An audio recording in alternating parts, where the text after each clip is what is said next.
Bismillahirrahmanirrahim. Assalamualaikum warahmatullahi wabarakatuh. Waalaikumsalam warahmatullahi wabarakatuh.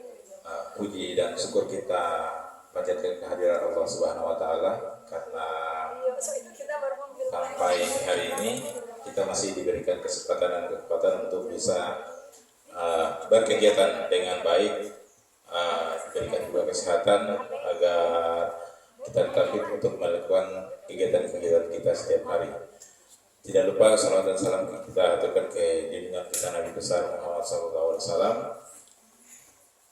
keluarga, para sahabat, dan insya Allah rahmat dan maghfirah akan sampai kepada kita selaku umat pengikutnya. Di sini yang pertama saya mengucapkan terima kasih atas atensi dan perhatian daripada Bapak Ibu guru di tengah-tengah kesibukan dengan keluarga, disibukkan dengan akreditasi, tapi masih menyempatkan hadir memenuhi undangan kami. Oke Bapak Ibu, mohon izin saya berdiri. Ya, ini tampilan awalnya diseminasi, kemudian kita masuk ke disiplin positif. Ya, konsep inti daripada budaya positif itu ada 8. Yang pertama, kita nih, ini cuma pakaian ini ada jual di 15.000 di sebelah. Daripada barmain akan, itu memang gaya akan. Nanti mau pinjam silakan. Oke. Nah, sebelum masuk konsep saya lihat tadi sudah mulai low. Di sini saya akan buat games. Games yang kemarin masih ingat kan? Nah, ada yang lalu yang tentang telapak tangan ada nanti sebentar, tapi orang langsung apa games itu karena kalau dua kali sok ada luar, tapi ada games yang ini kalau misalnya di guru matematika kan awalnya itu agak sulit untuk menentukan atau maksudnya siswa-siswa dari SMP kemarin perkalian, ya kan? Jadi bisa kita kita buat sebuah games itu nanti banyak manfaatnya. Biasa kan games di pelajaran kan untuk manfaatnya yang pertama untuk konsentrasi, kemudian supaya suasana lebih menyenangkan. Nah, games kali ini itu ada flash pengetahuan. Anak-anak pertamanya susah perkalian bisa cepat dapat perkalian. Nah, bisa? Oke, sekarang yang pertama yang harus dilakukan adalah cari pasangan masing-masing. Oke. Cari pasangan. Oh, nanti yang Pak Ilham dengan saya, nanti saya bakal kalah. Oke. Oh ya, Ika dengan Ika versus Ika. Oke. Jadi perhatikan. Games kali ini adalah games perkalian. Oh, ya, perkalian dasar 2 sampai 9. Oke, siap. 2 sampai 9. Caranya adalah contoh Pak Ilham, boleh berdiri Pak Ilham?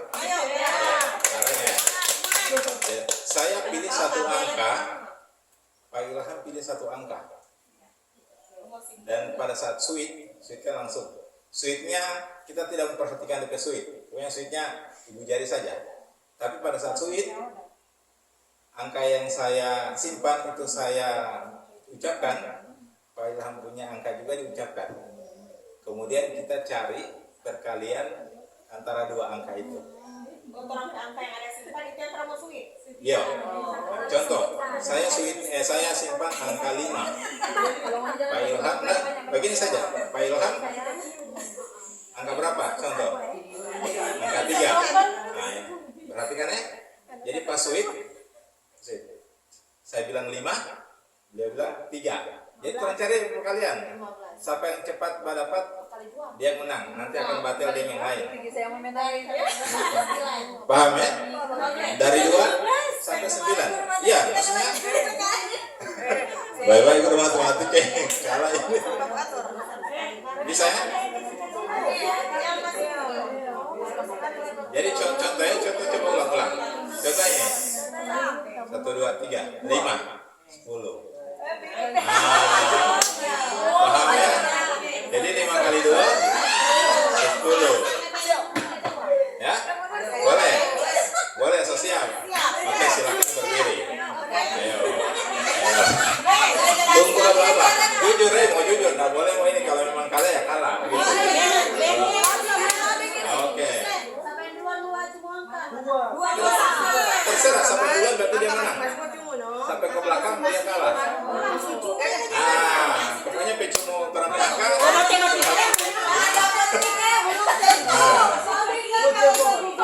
Oke. Jadi jangan ini. Begini saja. Ibu jari. Yang target bukan ibu jarinya tapi angkanya. Angka lawan ya, angka lawan target.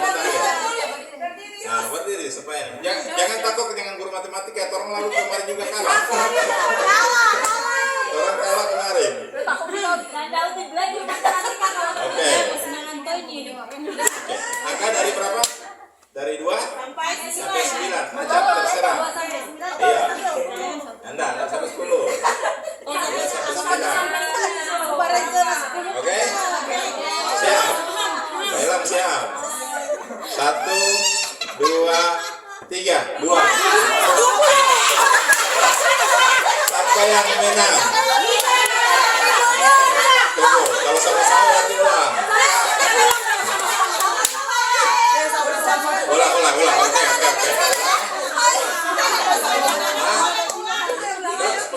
Karena abis ini masih mau batal. Ya. Yang menang dengan mana? Kalah dulu. Yang menang terakhir saya kasih aqua.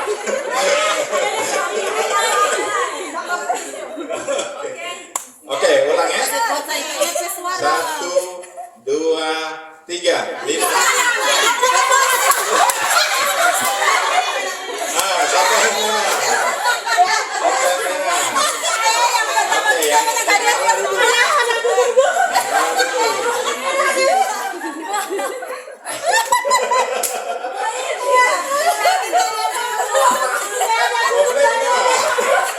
Karena orang mau tunggu angka dari surat. Siapa menang? Yang menang berdonasi berdiri, yang kalah dulu.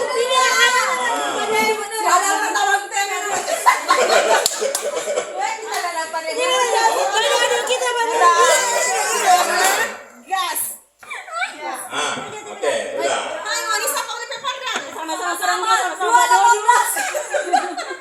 Kalau sama ulang.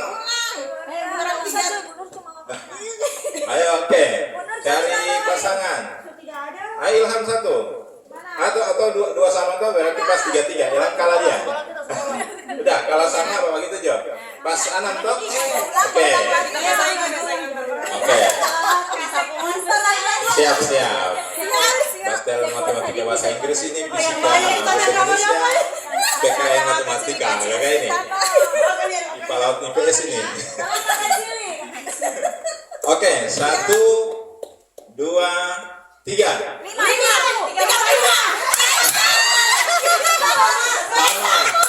Sama. Oke, ulang. Oke, ulang. 1, 2, 3.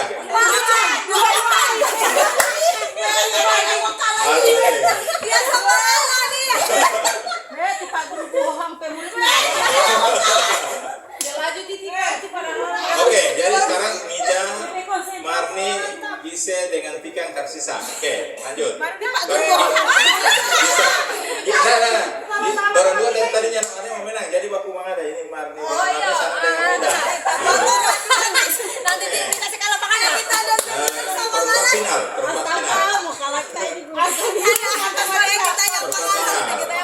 Oke, siap. 1,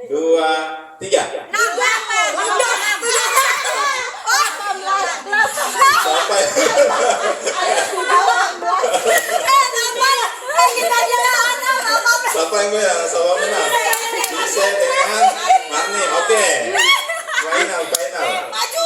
Final. Oke. Siap. Oke, 1, 2, 3. Oke, Bang. 1, 2, 3. 18. Oh, sama. Ulang. Oke, ulang. 1, 2, 3.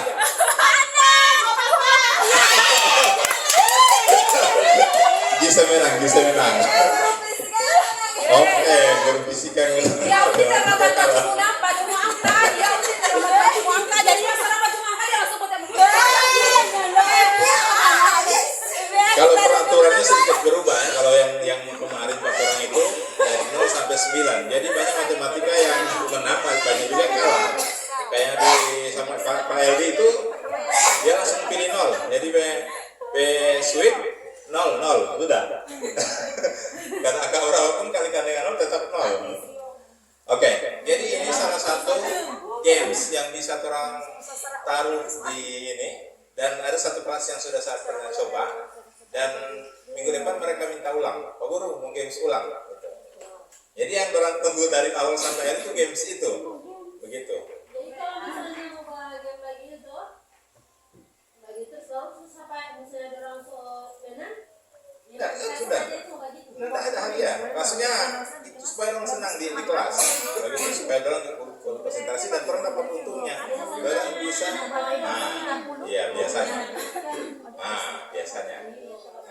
Jadi orang tidak biasakan. Oke, kita lanjut dulu. Diseminasi ini tadi. Suap karena tidak biasa lah ini. Kalau anak-anak kan biar satu hari lari-lari, tidak masalah. Oke, sekarang kita masuk ke konsep inti dari budaya positif. Ya, konsep intinya ini ada 8. Yang pertama itu perubahan paradigma belajar, kemudian disiplin positif, kemudian ada nilai-nilai kebajikan, ada motivasi perilaku manusia, ada kebutuhan dasar manusia, ada keyakinan kelas, posisi kontrol guru dengan segitiga restitusi.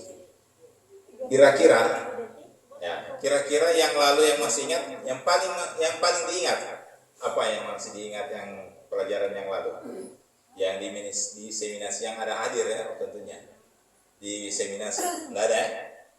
Bagus kalau nggak ada, berarti kita ulang lagi nih sebetulnya. Bagus sekali kalau ini. Oke, kita lanjut. Yang pertama, perubahan paradigma ini yang orang permainkan akan lalu. Jadi ada 2 orang yang saling berhadapan, yang satu batu tutup tangan dan satu berusaha untuk membuka. Kira-kira kemarin sudah dipraktekkan. Kemudian nih pertanyaan pertama, apakah ada membuka atau menutup? Yang kedua, siapa kira-kira yang memegang kendali? Yang apa? Yang Mbak ini atau yang Mbak pegang tangan? Yang Mbak pegang tangan. Itu yang memegang kendali. Apapun yang diperbuat, kalau memang orang tak mau membuka, nggak mau buka. Itu. Kecuali orang mau suka orang membuka sendiri. Makanya itu DP nama posisi kontrol ya. Kontrol DP nama, kontrol diri. Makanya ada ilusi dari Dr. William Glasser ini. Yang pertama, guru mengontrol murid. Guru itu katanya mengontrol murid. Sebenarnya tidak. Dari permainan yang sudah kita lewati kemarin, bahwa kemungkinan orang lihat orang gak dengar. Ya berarti kita orang ini bisa kontrol orang. Orang tidak bisa kontrol. Orang membuka orang diri supaya bisa dikontrol, istilahnya begitu. Jadi kalau macam tangan tadi, lantaran orang suka buka saja.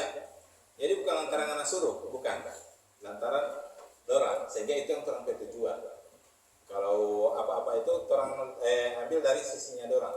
Kalau dari sisinya orang, itu otomatis orang akan lakukan dengan senang hati tanpa ada intervensi dari siapapun. Kemudian yang kedua, penguatan positif atau bujukan efektif dan bermanfaat. Nah, artinya orang pebujukan itu, dia ini ada bujuk kemudian mulai sekolah, bukan juga. Jadi itu ilusi sebenarnya, apa yang dinamakan ilusi. Oh dia ini tidak jaga sekolah, cuma ternyata suka rumah, so bujuk-bujuk dia mau ulang ke sekolah, bukan. Karena dia ingin mau sekolah, begitu. Ya. Mungkin dia dapat pengarahan dari orang, cuman bukan lantaran orang, begitu. Itu ada ilusi menurut Dr. Wildan. Kemudian berikut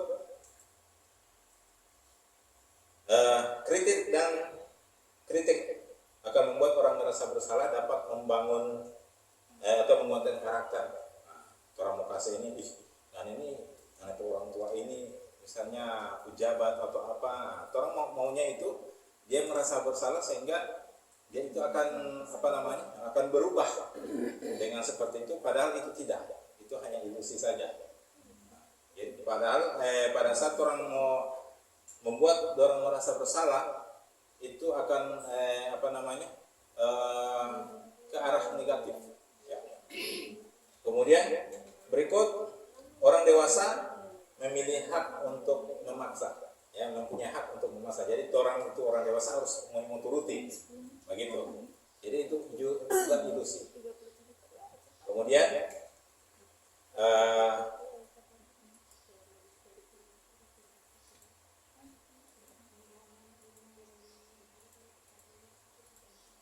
Oke, kita masuk ke disiplin positif, ya.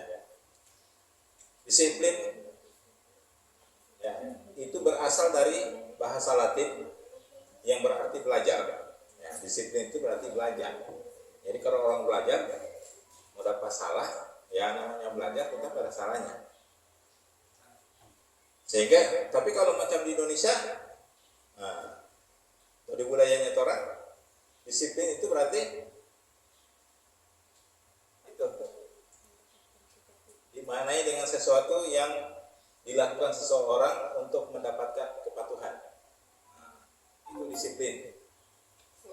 Kita cenderung menghubungkan kata disiplin dengan ketidaknyamanan. Kenapa dipilih kata ketidaknyamanan? Artinya kalau orang yang tidak melakukan disiplin itu, ada yang mau terjadi pada orang. Itu nama tidak nyaman. Padahal disiplin dari pertama adalah belajar. Makanya orang punya dirubah jadi disiplin positif. Ya. Kata disiplin juga sering dihubungkan dengan hukuman. Disiplin itu apa? Hukuman? Bukan, ya. Padahal disiplin itu sungguh berbeda, ya. Apalagi kalau soal disiplin positif, malah hukuman itu tidak ada. Ya. Jadi hukuman itu ada, tapi nanti terakhir, nanti memang sudah bisa sama sekali, baru boleh mau adakan hukuman. Itu pun ada sebentar itu akan bahas hukuman atau konsekuensi. Ya. Jadi itu kalau boleh paling terakhir, ataupun kalau memang tidak ada sama sekali hukuman. Ya. Berikut, disiplin diri dapat membuat seseorang menggali potensinya menuju kepada sebuah tujuan mulia atau sesuatu yang dihargai atau bermakna.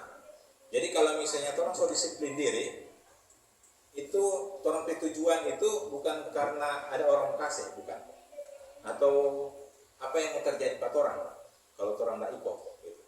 Tapi disiplin diri itu orang punya tujuan,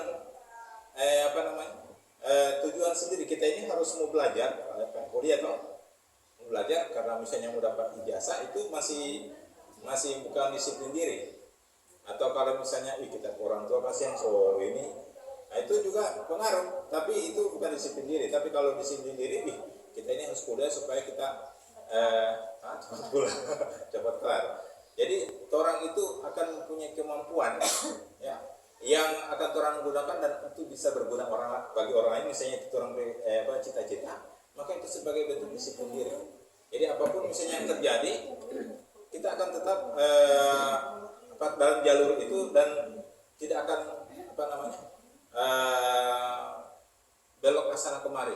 Tetap dalam jalur yang terang impikan itu. Kalau misalnya mau kuliah, mau banyak bermain, mau banyak menyusahkan orang tua misalnya, atau cuma kasih banyak jalan-jalan. Orang tetap walaupun ada, tapi orang tetap tahu tujuan itu kemana. Itu misalnya. Berikut, tujuan kita sebagai pendidik adalah menciptakan anak-anak yang mempunyai disiplin itu, disiplin diri. Bukan karena takut orang mau hukum, bukan karena ada imbalan, tapi memang orang tahu. Ya.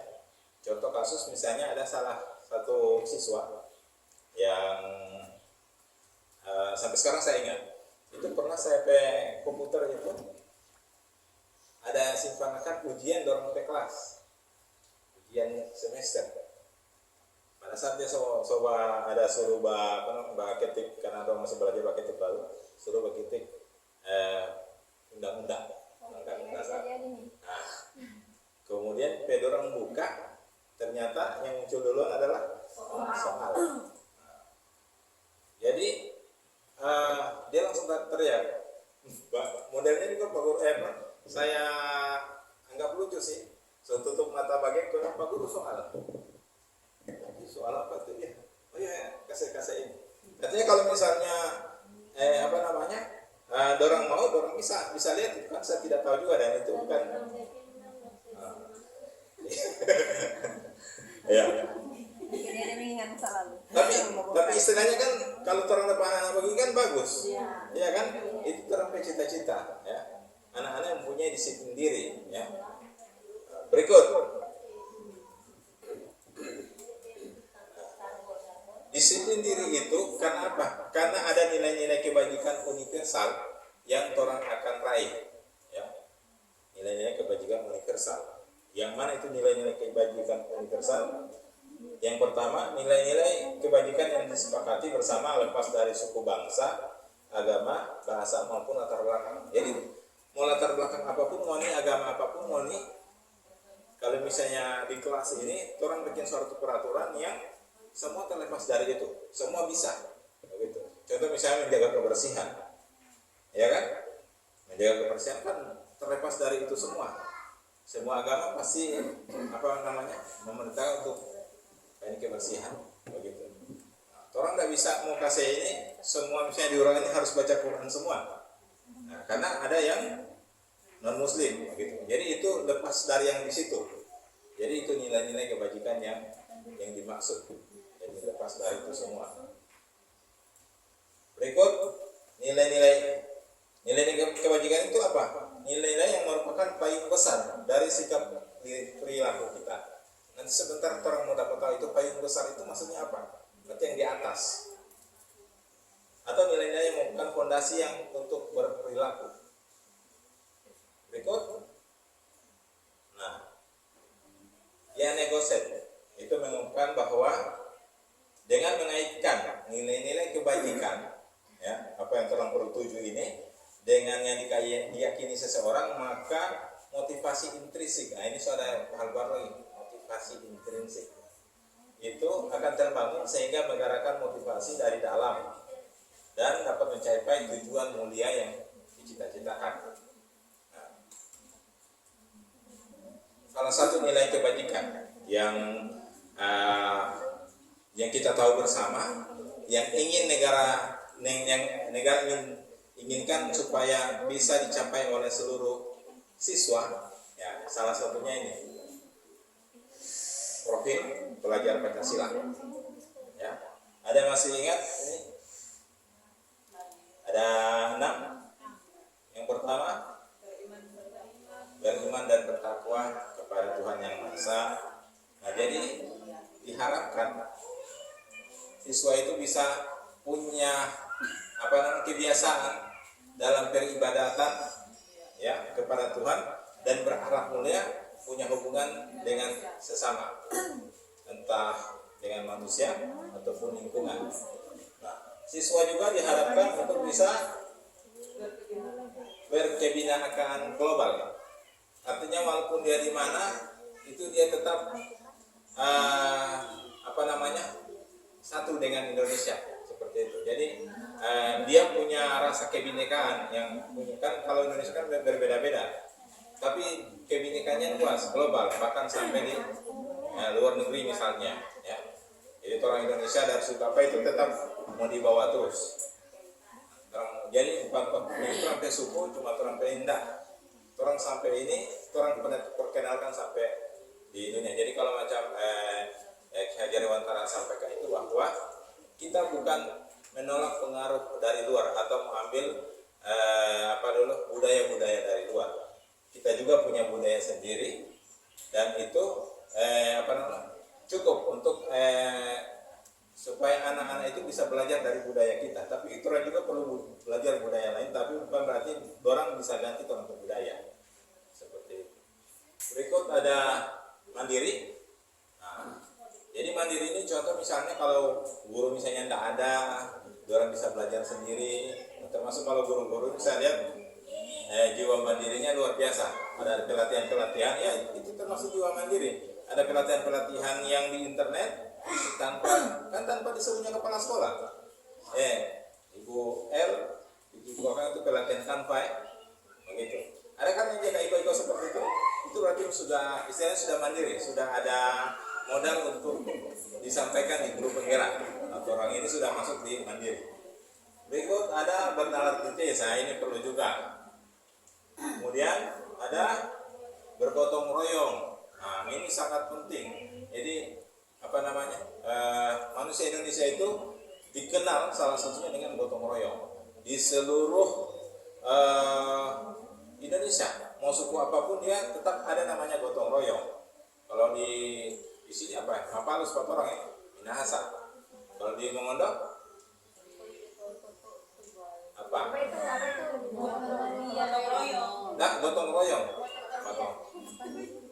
Apa kira-kira? Bagi duluan. Duluan, menggogutan, itu.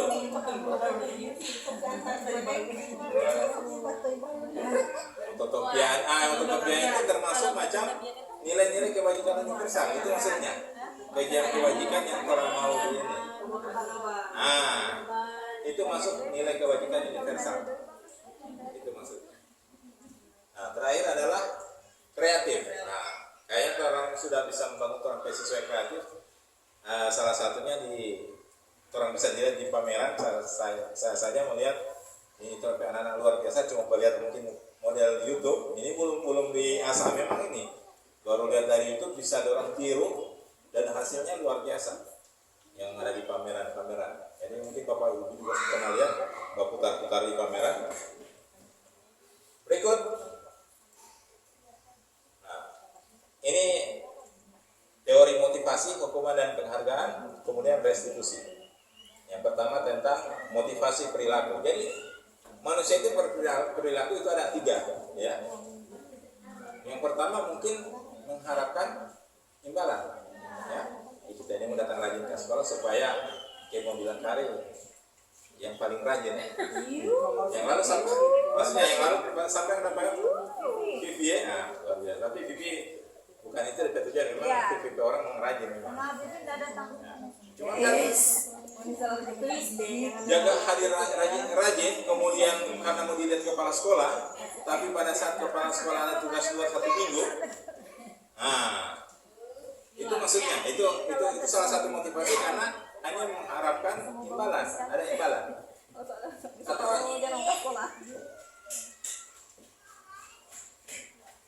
ya, eksternal. Ada.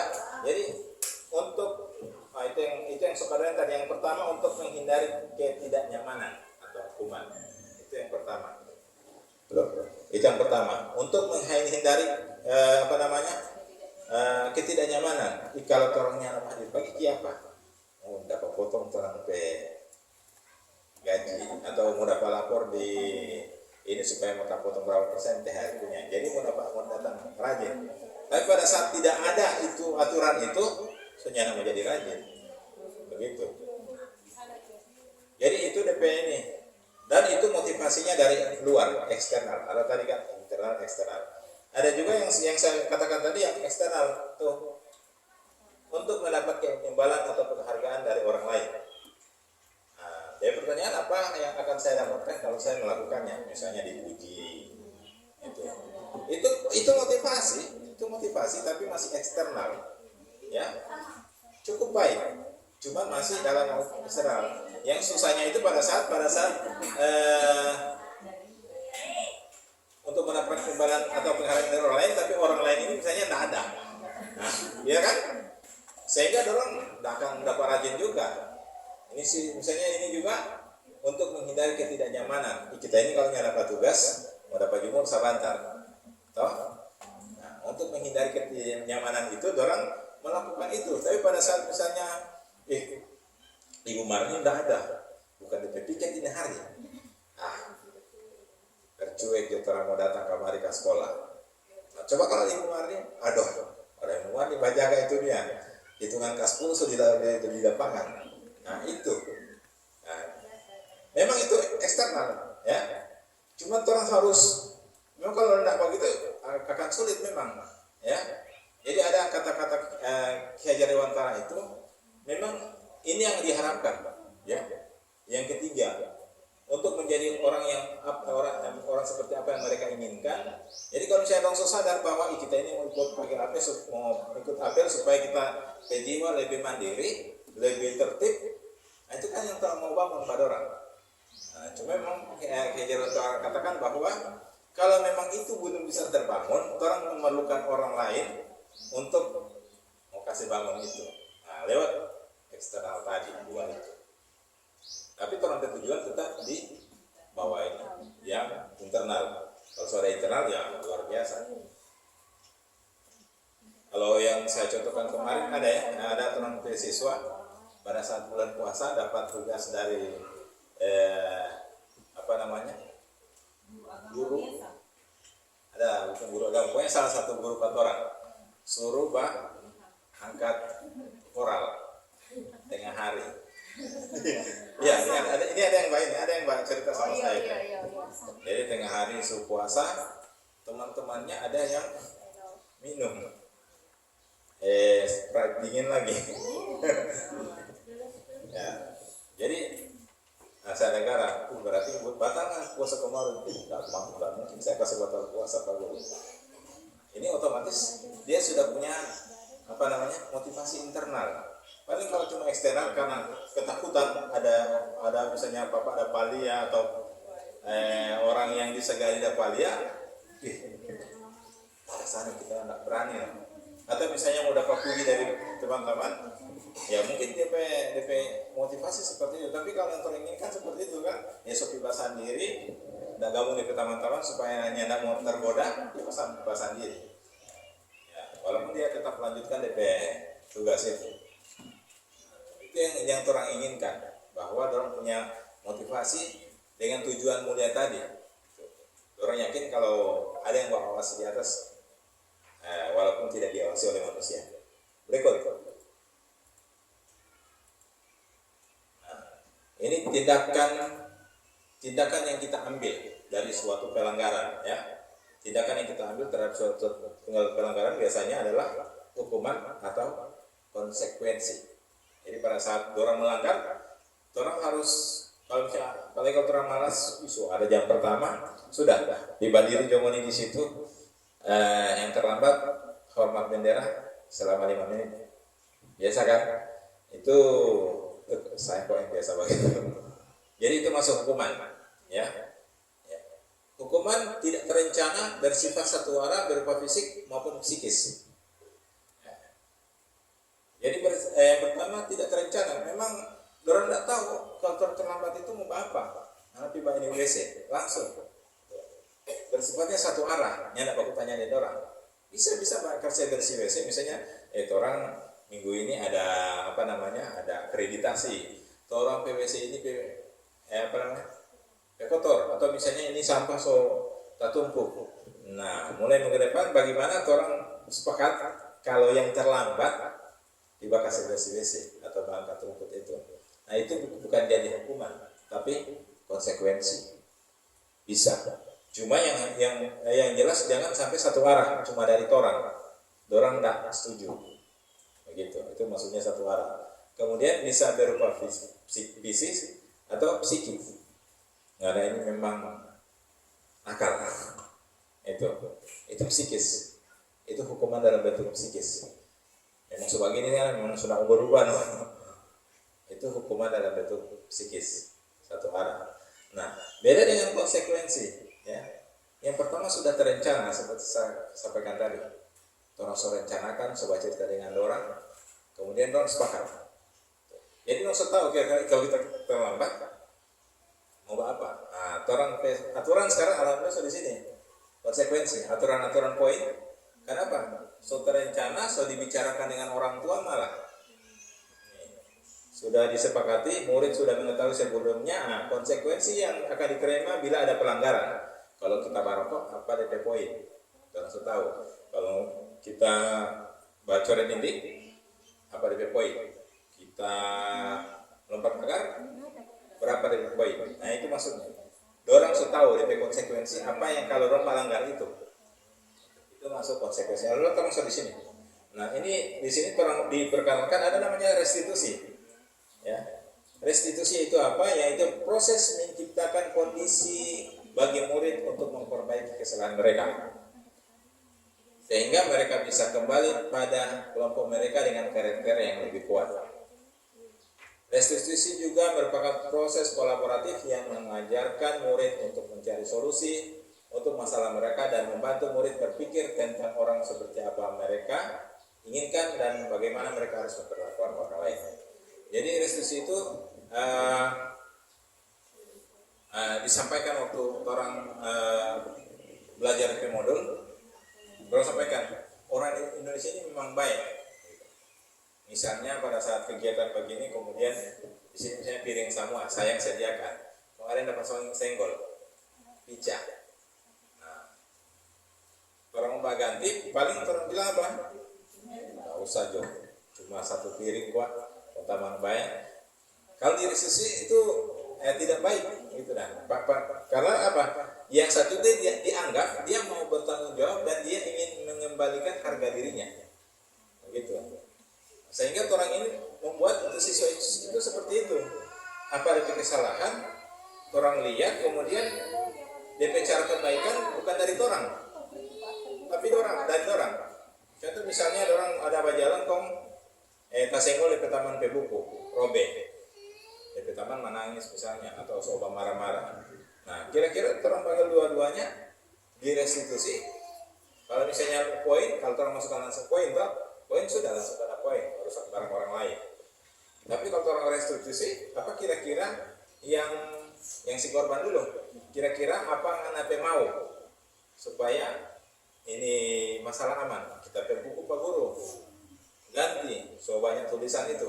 Nah kalau yang satu daripada dia maunya begitu, bagaimana dengan anak, bagaimana bicara? Oh saya berani ganti buku, kong saya mencatat bagaimana yang sehingga setelah itu kita bisa ketahui bahwa itu kondisi yang terjadi yang sebelumnya baku kelas dengan restitusi itu, langsung batal mengulang. Yang satu kan yang penting anak ganti kita buku. Yang satu bilang ya kita ganti, kita tulis lagi dengan apa ini. Nah itu maksudnya. Jadi orang ciptakan itu kondisi supaya nyadar macam so bermasalah di ini, oh iya mana, tunggu di luar. Nah, so sampai di luar DP masalah. Nah, itu yang orang mau jaga. Nah, kemudian masih di teori motivasi hukuman. Nah ini ciri-ciri restitusi ada 9. Restitusi bukan menebus kesalahan, namun belajar dari kesalahan. Jadi standarnya adalah seseorang itu pasti berbuat salah. Namanya seseorang itu pasti berbuat salah. Nah, kita harapkan mereka itu bukan menebus kesalahan itu, tapi orang belajar. Oh, nah ini nanti jangan seperti ini. Gitu. Yang kedua, memperbaiki hubungan yang seperti saya katakan tadi. Nah, setelah direstitusi itu diharapkan bahwa itu masalah sudah datang bawa kemana-mana. Langsung selesai. Dan kalau misalnya orang bakalai kemudian nyari ganti itu buku cuma dihukum yang satu, karena ini bas kaserobe. Nah, DP buku misalnya satu dihukum, satu mungkin yang penting dia sudah dihukum. Tapi setelah itu apakah orang bersahabat ulang? Akan sulit, toh? Nah, akan sulit karena harus suruh kasih. Tapi kalau misalnya orang pakai dengan restitusi. Nah, yang satu bersedia untuk ganti buku, dia lihat dikasih yang di pertama soba ini, paling baru setengah perjalanan dia juga nanti kita kasih lagi di rumah. Bisa seperti itu. Hubungannya akan lebih baik lagi dari sebelumnya. Kemudian Itu tawaran bukan paksaan. Jadi orang tak suruh bilang, ngana ganti DP buku bukan. Jadi tawaran, ngana DP buku soal kira-kira apa yang ngana mau dari dia sehingga ini masalah selesai. Oh, kita maunya Pak Guru DP buku dengan catatan mau ulang kembali seperti semula. Tawaran. Nah, sekarang ulang balik. Dia bilang begitu, kira-kira jangan bilang ngana langsung backing, enggak. Atau ngana langsung minta maaf. Bukan. Tawarkan pada dia, kira-kira apa yang anak mau backing supaya itu mau selesai. Kapan mau DP ini harus ada pakai kapannya. Kemudian menuntut untuk melihat dalam diri. Nah itu yang seperti tadi. Maunya dorang itu apa? Begitu. Jadi bukan maunya orang, maunya dorang. Berikut mencari kebutuhan yang mendasari tindakan. Yang ada juga kan begitu toh. Orang inginnya senang-senang, misalnya ada yang kasus satu, orang dapat lempar untuk kepsek dengan kue, dengan makanan. Iya, kamu baku lempar, orang kasih kasus itu sama orang, tapi dia pakai kepsek. Sehingga orang cari dulu. Jadi orang mau sampaikan bahwa yang kalian lakukan itu tidak salah sebenarnya. Kan mau senang-senang toh, itu tidak salah. Itu ada di kebutuhan dasar. Langsung ada kebutuhan dasar, tidak masalah. Cuman yang masalahnya adalah merugikan orang lain. Itu lebih masalah. Sehingga apa mau tanya pada orang, apa yang mau backing sehingga ini mau kembali semula. Nah, dari orang kira-kira kalau minta bantuan Pak orang boleh sampaikan, tapi kalau ada daripada orang, biasanya orang cepat mengerti itu. Apa kita pergi Pak, kepsek Pak mau minta maaf, mau bilang orang cuma ada bermain.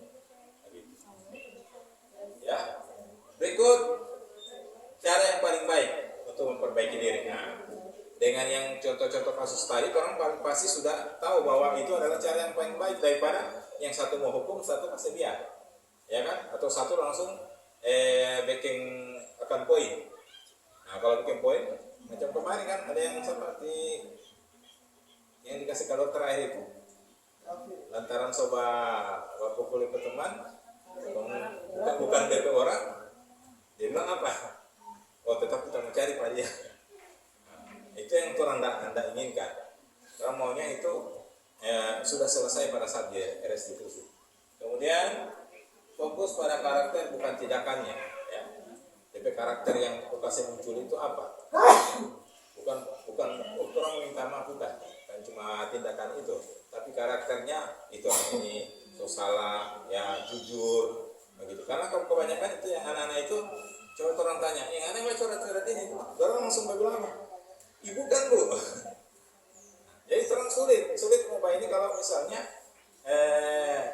ada yang tak curut itu, saya ingat pernah baik, nanti ada bukti atau saksi. Orang tidak pernah jujur Pak orang, kenapa? Menjaga ketidaknyamanan. Itu yang akan terjadi pada orang. Kalau misalnya dorang itu kan yang terjadi toh. Ingat kemarin Pak Guru lihat ada baroko di sana, termasuk dengan acara terakhir kemarin Pak. Ibu bilang, anak baroko di kelas kan? Enggak Bu. Nanti saya ada foto. Oh iya. Cuman kalau dorang tahu ke sana kalau tidak ada hukuman, dorang pasti akan baju saja dulu. Orang cari solusi. Itu maksudnya. Jadi dorang karena dorang tidak jujur, karena apa? Dorang khawatir yang ketidaknyamanan tadi. Berikut fokus pada solusi. Jadi orang pengen fokus apa yang dibikin makasih banyak itu masalah. Dan terakhir mengembalikan siswa yang berbuat salah pada kelompoknya. Jadi pada saat dia bersalah, dia bertanggung jawab, otomatis dia sudah malu-malu lagi mau baku gabung dengan teman-teman. Oke, lanjut.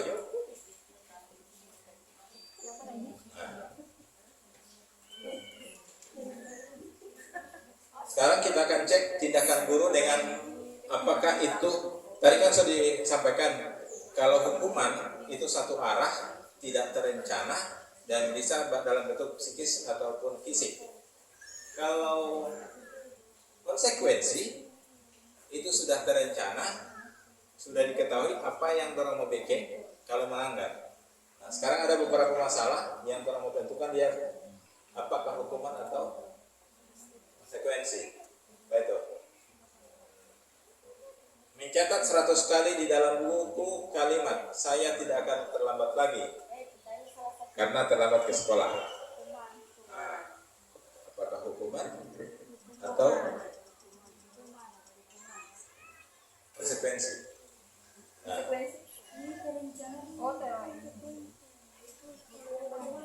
mari bagaimana ini? Harus suruh catat 100 kali di buku catatan karena terlambat. Konsekuensi hukuman, ya, dia adalah hukuman. Ya. Masih banyak yang orang mau ini dengan keterlambatan, maksudnya DP ini tidak connect, ya, tidak connect. Karena batu tumpah air, dan suruh berdiri hadap bendera, tidak connect. Yang connect itu adalah karena batu tumpah air, kasih versi itu connect. Ya, berikut. Lari mengelilingi lapangan basket 2 kali karena terlambat hadir di sekolah. Hukuman? Oke, hukuman. Saya mulai tahu. Berikut.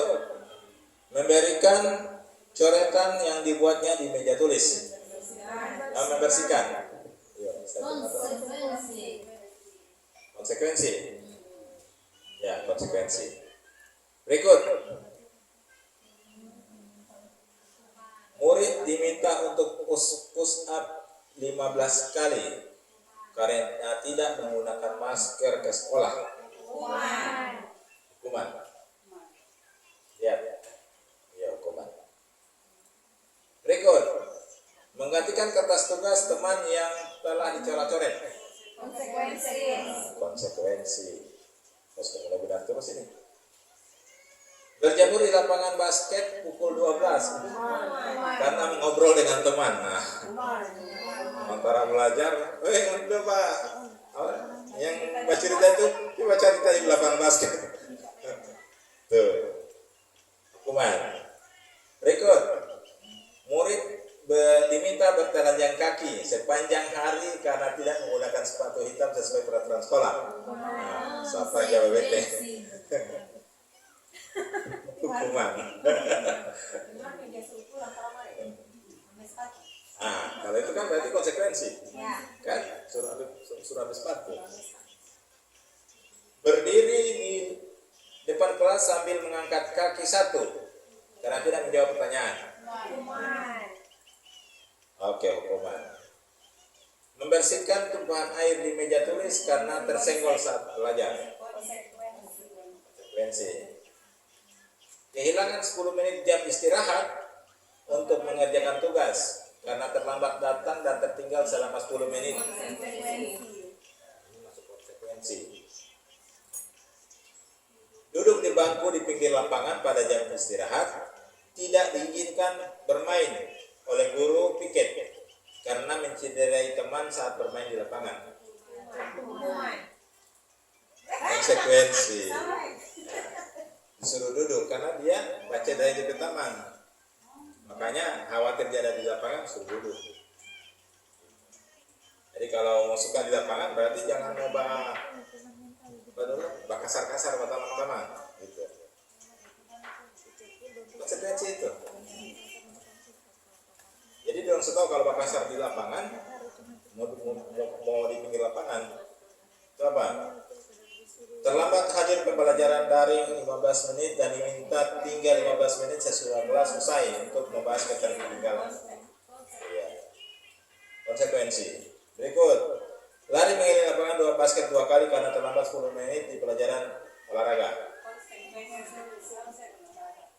Apa? Atau konsekuensi. Ya, konsekuensi berkaitan dengan DP. Berarti kalau matematika boleh yang suruh hafal 1 kali 100 sampai 100. Boleh. Belum hafal habis dia. Berikut, membersihkan WC sekolah karena mematakan pensil kawannya. Oke, hukuman.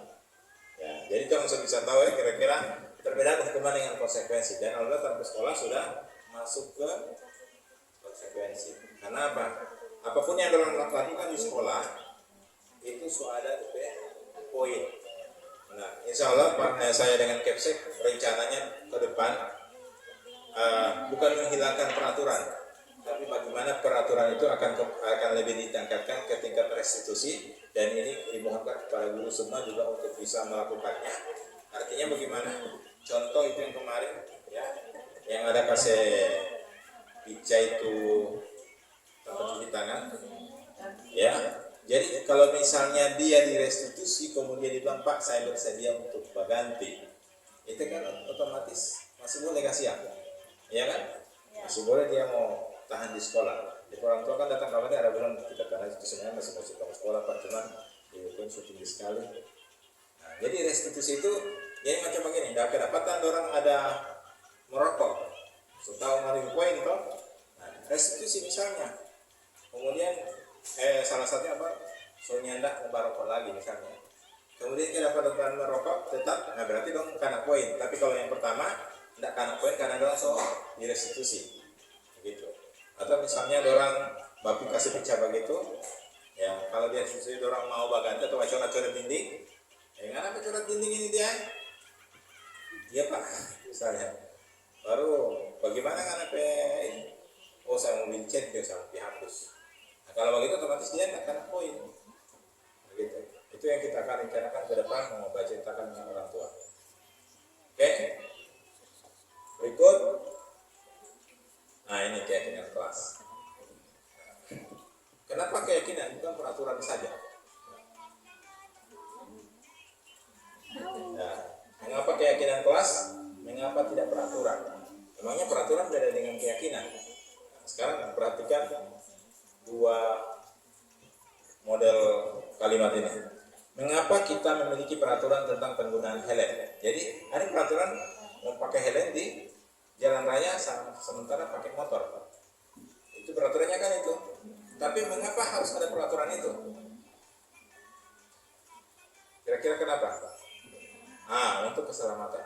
Itu maksudnya keyakinan. Kalau orang yakin bahwa helm ini bakal selamat buat orang kalau celaka, walaupun tidak ada polisi, orang tidak pakai helm.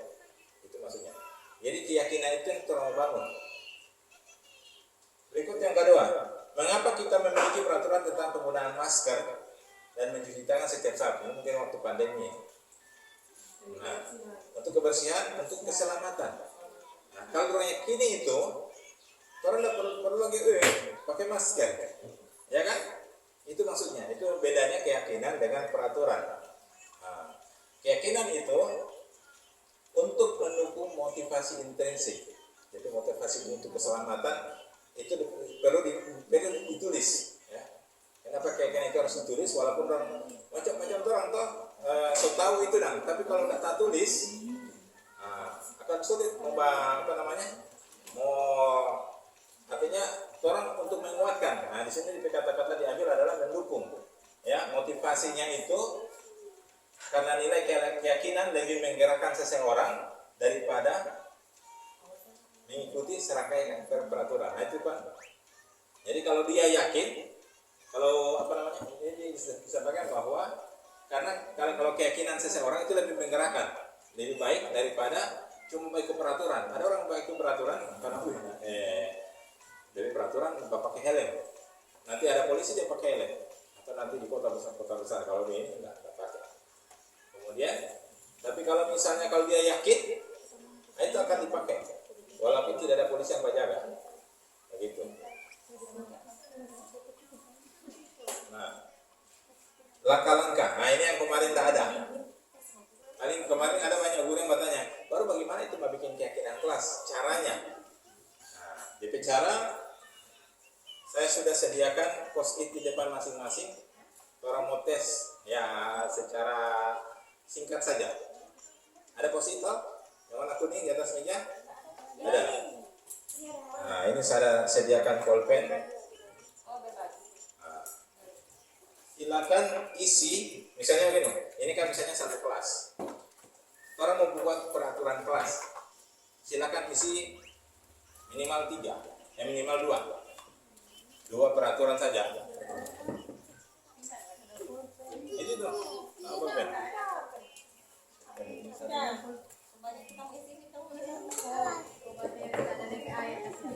Ya, izin minum saya.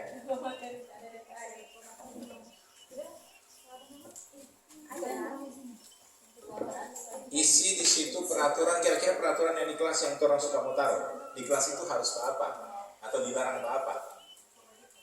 Nah, ya kalau boleh enggak boleh sama. Makanya cuma bikin 1 atau 2 aja.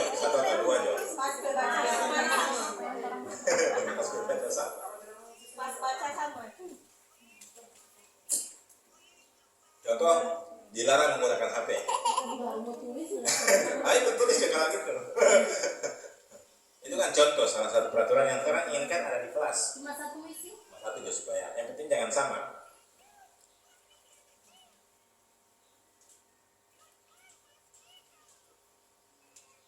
Satu job. Sudah. Dua sabar.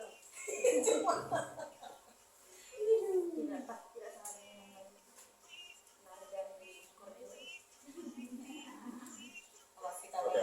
Jadi paling bagus di kelas juga ada post-it begini. Nah ini orang review DP apa namanya? Kalau satu minimal 1. Jadi boleh 2.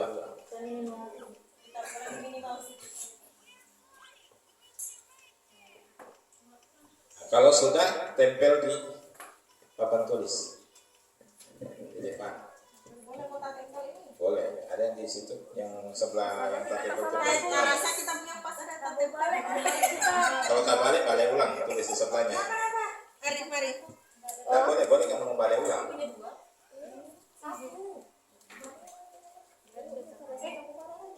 Minimal satu berarti programnya satu.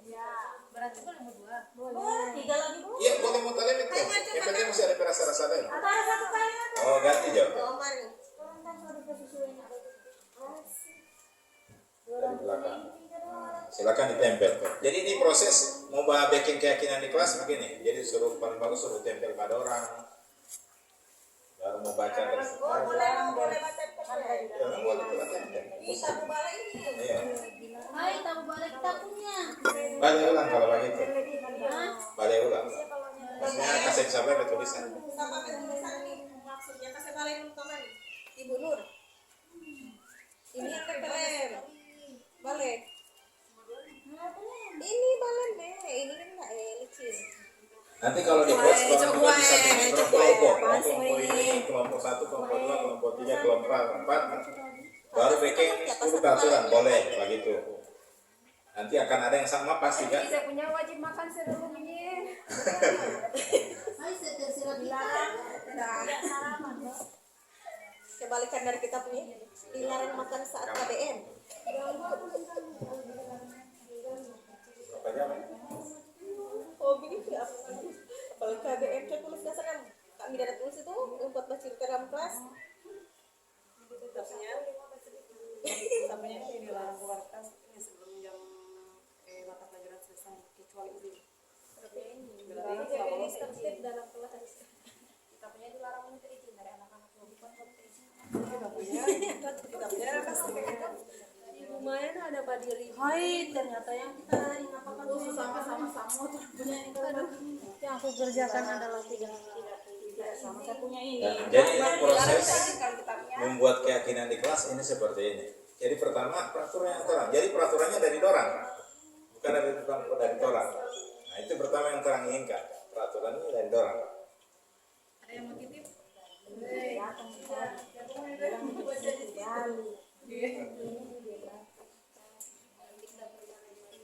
Ya, jadi bebas. Di kelas bebas misalnya ada sekitar 20 orang, bikin satu kelompok 5, setiap kelompok bikin 10 peraturan misalnya.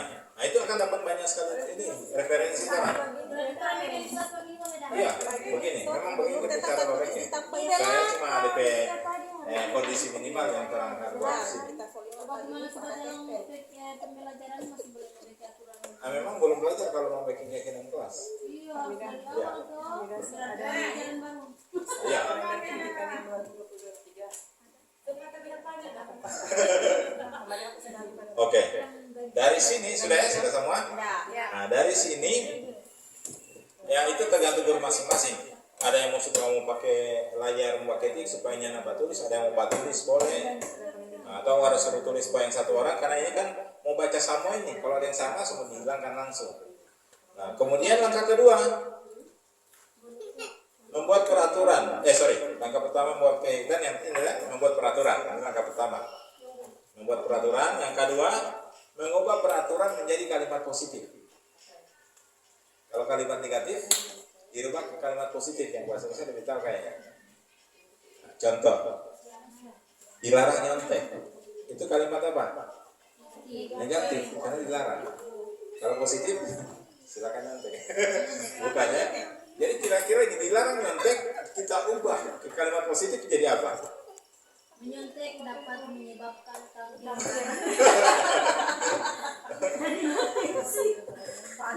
Kira-kira apa? Percaya dengan kemampuan sendiri. Yakinlah pada kemampuan Anda sendiri. Percaya diri sendiri. Percaya Dari diri. sendiri. Bersikap jujur saat ujian. Itu baru tepat. Itu DP kalimat apa namanya positif. Yang kedua, jadi orang so tulis sama tuh dilarang nyontek apa segala macam, so tulis sama. Abar orang ubah ke kalimat positif. Nah, dilarang nyontek itu jadi apa? Kalau memang sudah positif sudah itu ya. Kemudian di sini ada dilarang bercerita soal guru, saat guru menjelaskan. Kira-kira apa itu kalimat positif? Dilarang bercerita kan dilarang otomatis. Kira-kira apa? Konsentrasi bisa. Yang selama proses Iya, menjaga ketertiban dalam kelas. menjaga ketertiban boleh. Dilarang bercerita. Dilarang ribut. Dilarang ribut. Bercerita sepenuhnya. Bercerita sebelumnya. Oke. Atau ada saya masukkan. Apa kira-kira? Memperhatikan guru yang sedang mengajar. Nah, pokoknya terserah, bisa apa saja. Bisa tadi konsentrasi bisa. Berikut ini ada nih. Wajib berdoa sebelum belajar dan sesudah belajar. Ini so positif. Jadi tidak usah ganti. Gitu. Baru apa ini? Siswa dilarang membawa barang tajam selain pensil ya. Selain yang digunakan dalam pembelajaran. Nah, siswa dilarang. Ini yang agak sulit memang kemarin. Yang terakhir kan begitu, yang agak sulit kemarin itu yang membawa barang tajam itu. Kira-kira itu ini apa gitu? Yang terakhir pilihan kemarin adalah saling menghormati, menghargai. Bola berkumpul. Dilarang membuang sampah dalam kelas. Kalimat. Buanglah sampah pada tempatnya. Saya mulai masuk itu. Dilarang bersenda gurau yang berlebihan dalam kelas. Bagus saya itu. Dilarang bersenda gurau.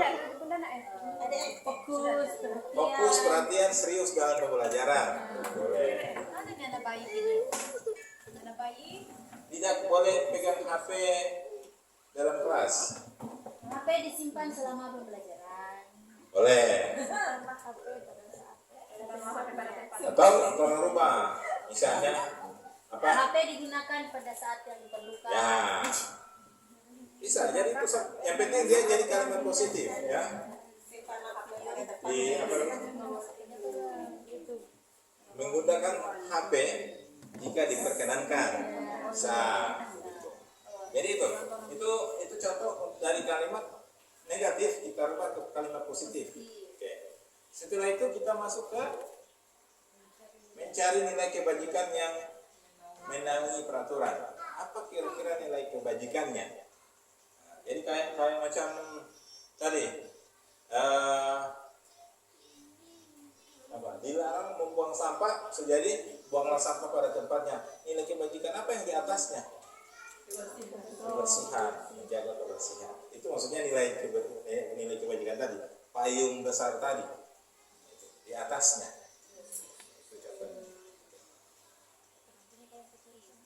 Nah, ini ada pendalaman keyakinan melalui tabel T, tabel Y. Ada contoh di sini. Ada tabel T dengan tabel Y. Tabel T itu tampak seperti apa? Jadi misalnya yang menjaga kebersihan itu tampaknya seperti apa? Buang sampah pada tempatnya. Dapalia ada, tampak itu adalah dapalia. Yang tidak tampak maksudnya yang tidak boleh dapalia itu apa? Sambaran membuang sampah. Kemudian kemudian terakhir adalah pendalaman keyakinan melalui peran guru dan murid. Orang perlu list peran guru itu seperti apa, peran murid seperti apa. Nah, di sini sebenarnya ada contoh, tapi mudah-mudahan bisa dapat ya. Ini tabel T.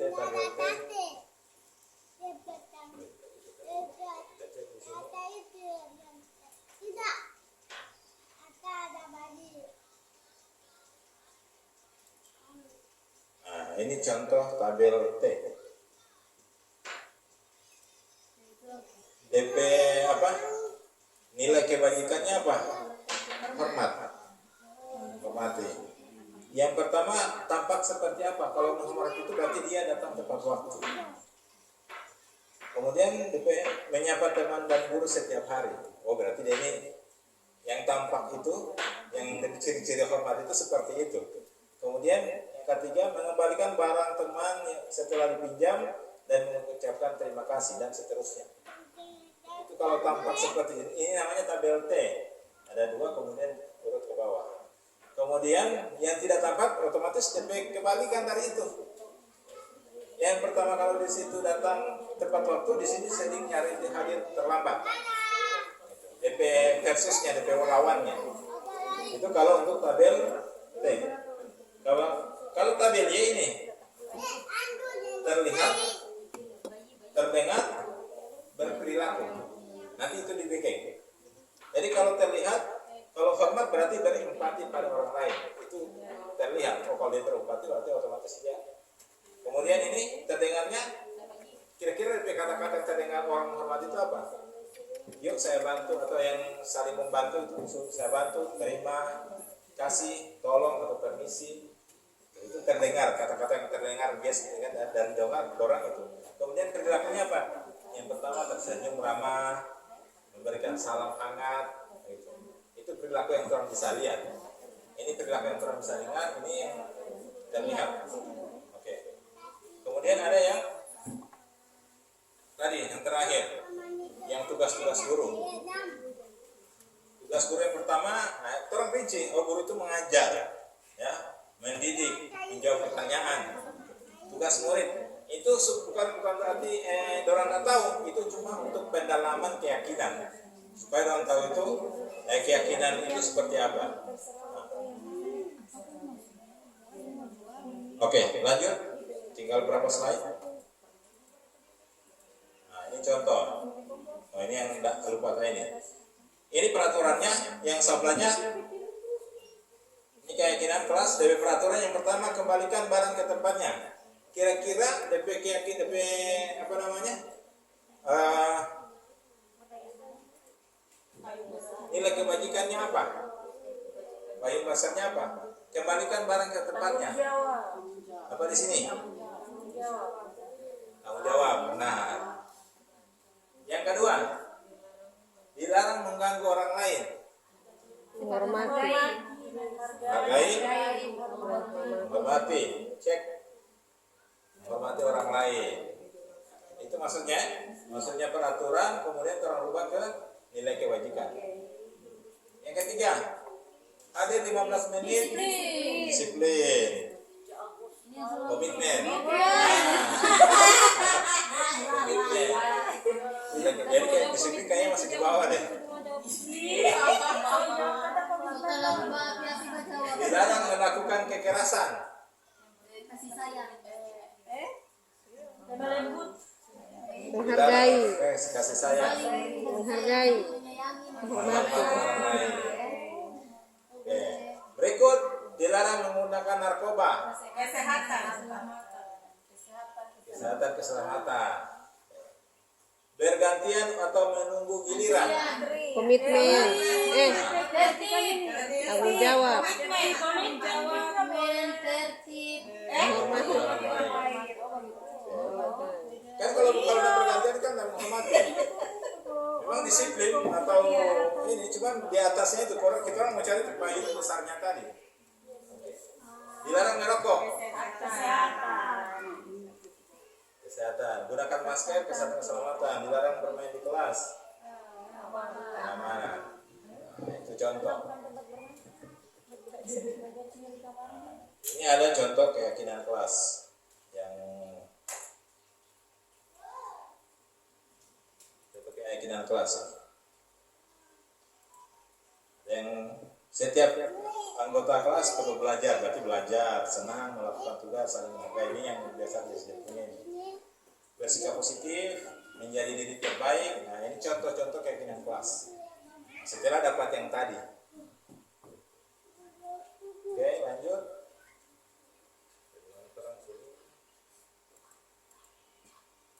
Nah, ini kebutuhan dasar manusia. Saya tinggal pendek-pendek, semua hampir terakhir. Jadi pada saat orang melakukan suatu pelanggaran, itu ada penguasaan yang ada kebutuhan yang tidak terpenuhi. Nah, kebutuhan ini ada 5. Otomatis yang pertama, setiap manusia pasti ada kebutuhan bertahan hidup. Nah, kemudian biasa yang orang akan ketemukan di sekolah itu yang di AMPA ini, penguasaan. Kalau DP penguasaan, orang sudah bagus, orang pasti akan jadi manusia terbaik. Jadi kalau misalnya salah satunya adalah orang puji orang. Misalnya dia baru pertama kali mengantar makalah biologi, jangan pakai makalah ini. Dia tak pancing dengan itu, dia akan rajin belajar pasti. Jadi, selama ini kita tidak dipuji oleh guru, nanti ibu El ada puji. Nah, iya itu, makanya penguasaan.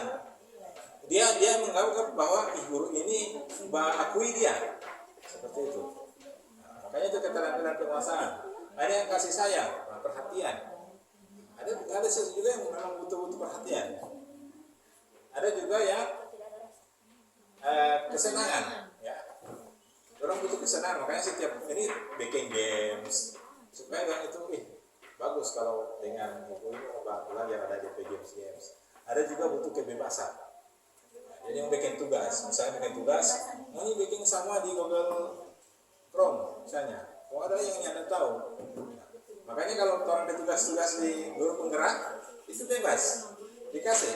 Karena mau bikin dalam bentuk file, karena mau tulis di halaman di macam ada Kompasiana atau orang ada akun di Kompasiana. Orang bikin di situ tentang yang paling pikirkan tentang tugas itu sudah itu jadi orang bertugas. Karena mau bikin video boleh, mau bikin PowerPoint boleh. Jadi dibebaskan orang dari ini, dari mau bikin cara bikin tugas. Oke lanjut.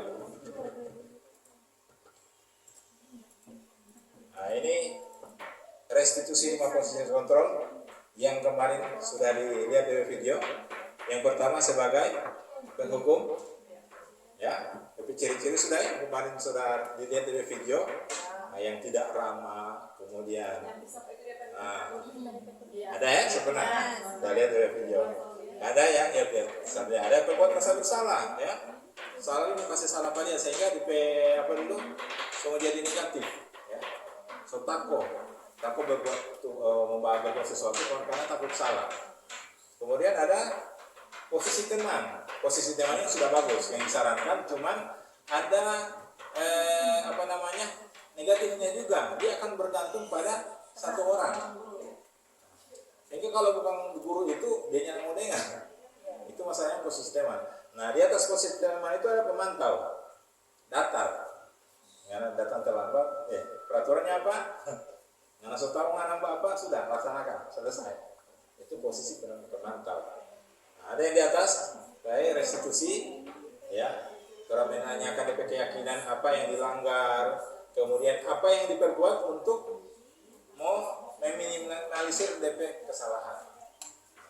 Oke, berikut ini DP video.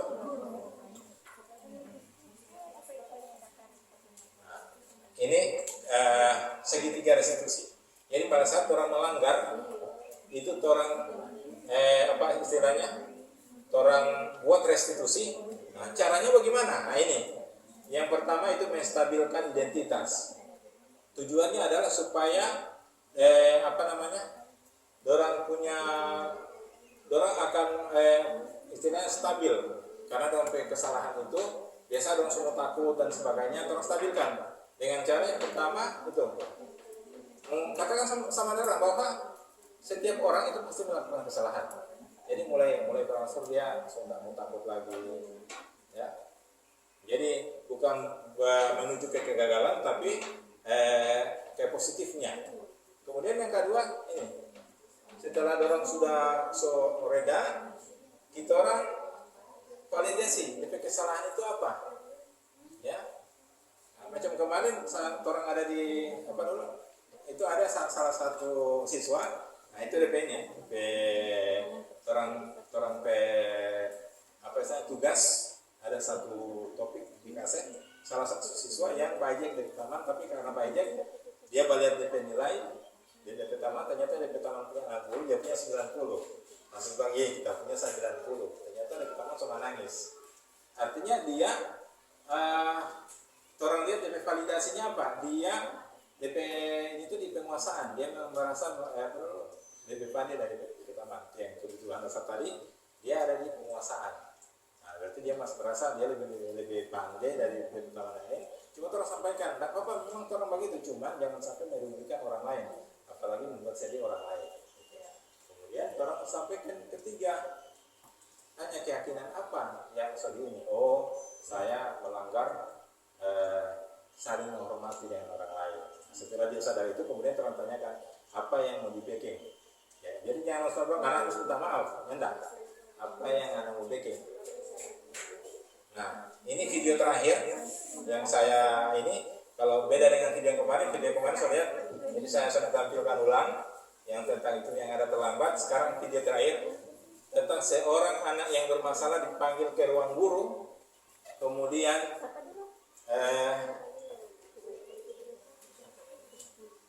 dilakukan proses restitusi.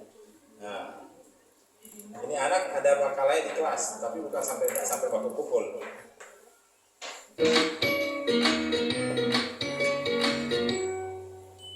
Salam dan bahagia Ibu dan Bapak guru hebat. Pada video kali ini kita akan membahas tentang salah satu program disiplin positif yang diterapkan di lingkungan sekolah yang dikenal dengan nama restitusi.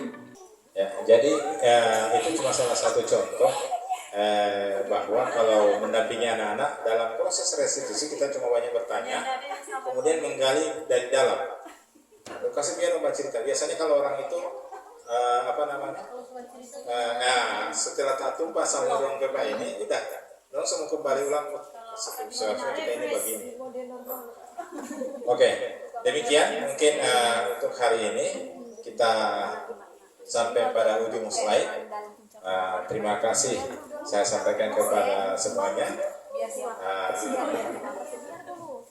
karena sudah datang menghadiri kegiatan pada hari ini, dan ini juga pembelajaran bagi guru-guru yang sudah lulus bukan guru penggerak tapi belum terpanggil, dan misalnya juga pengalaman buat guru-guru yang baru berusaha untuk mendaftar sebagai guru penggerak. Ini adalah salah satu tugas yang diberikan kepada kita.